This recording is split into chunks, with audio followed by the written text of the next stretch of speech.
Habakren bat kira ptai kubor ubat dip sension ratatiang joint secretary MFA hasilong press club ulai thu bak MFA menta kalala wan Pynkylla program ai jing hikai ki coach naka Ktien phareng sha Ktien Khasi bat uong ba langba kane kanyarap sibun ki pai ba bat khamta me ki khon samla bakin sungthu khamba ki kom ai jing hikai nakaliang ba Rkc nongrom CEO ka MFA ha kaju opor ubade instructor jong grassroots course habapan bana ya kani ulai thu bakat kum ka jinglap jong ka MFA baki don tang khndiat ngut ki bakpa se ki exam jong grassroots leader bat di license kumta kala penlong ke MFA ban kan simno e kan iksin jam ban Pynkylla no e korkom ajing hikai sa Ktien Khasi bat ka MFA kala yo ru e ka jingmenjur na kaliang ka All India Football Federation ban Pynkylla sa Ktien Khasi bat ya kan ni ka jing ajing hikai ban sedang no haka ka khandai tarik mentau banai nai lar uba Rkc ula kenturu iksamla bakin wan sakhmat bat bakim desu bandon ka jing sir men siam Henry bakin sim ba kan ni kan long ka kabu na ka banta jongki bat ukerman balang ba kan ni ka sin jam ka ba ka MFA kala sim kan long ka jing mentoy bat kan tiu su iksamla ban long ki ku cha ka jalla bat ulai thu ru ba ka MFA kala persang ban Pynkylla saya kasih license bat ya kaniru unstang no hak jing terwa naka AIFF purpose ka objective bring it translate ya kani bring it Pynkylla ya kani ka grassroots leaders course bat kunjur ya kani ka D license course ya ka Khasi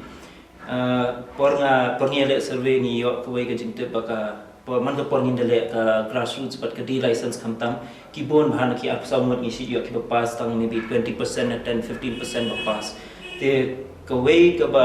one of the factor kaba kiri yang fail percentage kade ka jiksu thu ya ka dakawana ka English kan te hang tu prekat namar ki bon na ki coaches ki bon ki ba shong ki exams kimde ki highly qualified in educational tamba ki babet ki la bande ki ex players ki la bande ki former players ba menshwar ki ba ban long grassroots leaders na bi kwa ban long coach kuno te hang tu ke ni salap ka jingsu thu eki na ka content kata ka English content ka de ni ki barriers ki ba penfil ki ni tenang tungi sa decide bangin translate na Khasi nang tunga pursue bat ka All India Federation ngapan permission but maki kila highlight yang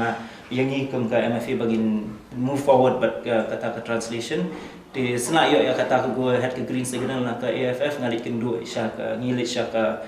Northeastern Hill University kata hari hu but ngilit sya ka Khasi department but ngila I kendu head of Khasi department but me pen introducing i sya kambala nong kendri ibadairu researcher and sponsor shu ya ka kamjing she took this opportunity gladly but ila pen translate ning kong shwa ya ka grassroots leaders nang tu kan sa tu chaka di license ko barang sudah menakane te ya kan ka translation ko kamdai tang ngi mga ko instructor ko may ba alir ko di license instructor ngila ai ki inputs jong ngiru bakan dei ka translation ka pura bat ka ba biang ha ka mdei tang na ka liang ka content mdei tang na ka jingtho ndrei kumjuru na kumno bangi deliver ya ka licenses ya ka classes kumno ngi grant ngi yu hang tu prengi se pen bai phai kata kita seluruh ikon sama jungi lagi di ikon sama sedap kita bikin wan syakmat balok mikiko namta ka grassroots kumsut namta ka license ni bagan gaya rap subun bat kentiu ya football lalu kita hain kendong jungi hapoka state jungi berway bat min sei so bami ada kejing yo bat Pynkylla Rkc bat ki coach ki batwet kin mi nang ni nakaliang juga jela jungi bat kalau kejing betul hi namta ka state hi berway translation te kidon hi ki gatu kan ki jing e rok india nama ba keyboard ki technical terms sa bay de bat kan translation